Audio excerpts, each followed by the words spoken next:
संज्ञावशात्तारकं स्वादुलभ्यं गृहीतं कदाचिन्न ते नाम दत्तं क्षमस्वापराधं क्षमस्वापराधं क्षमस्वापराधं प्रभो खिन्न चेत वियोन्यन्तरे देवदाढ्याद्रिभो गृहीतं कदाचिन्न ते नाम दत्तं क्षमस्वापराधं क्षमस्वापराधं क्षमस्वापराधं प्रभो खिन्न चेत मया मातृगर्भस्थितिप्राप्त कष्टात् गृहीतं कदाचिन्न ते नाम दत्तं क्षमस्वापराधं क्षमस्वापराधं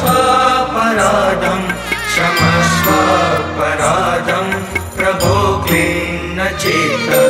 मया जातमात्रेण सम्मोहितेन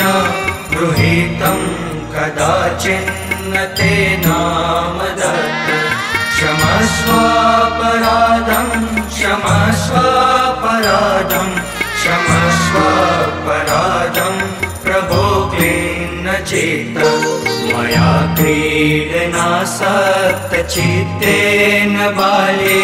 गृहीतं कदाचिन्न ते नाम दत्तं क्षमस्वापराधं क्षमस्वापराधं क्षमस्वापराधं प्रभो खिन्न चेत मया यौवने ज्ञानतो भोगतोषात् गृहीतं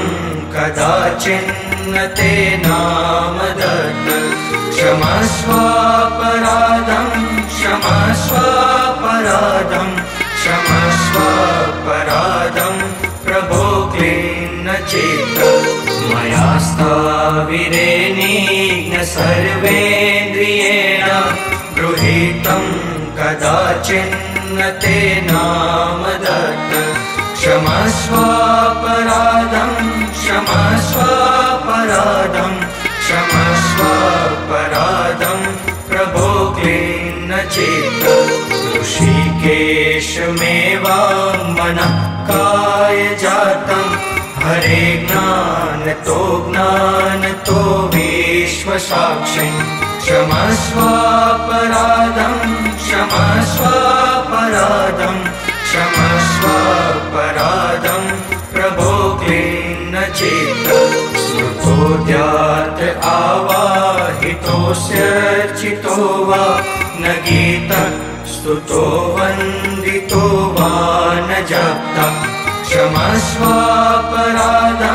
क्षमस्वापराधं क्षमस्वापराधं प्रभो खिन्न चेत दयाब्धिर्भवादं न सागाश्च माद्र भवत्याप्तमन्तोर्भवान् मे शरण्यं यथालम्बनं भूर्हि भूनि सुताङ्ग्रे इति प्रार्थितं दत्तशिष्येण सारम् अवधूत चिंतन श्री गुरुदेव दत्त।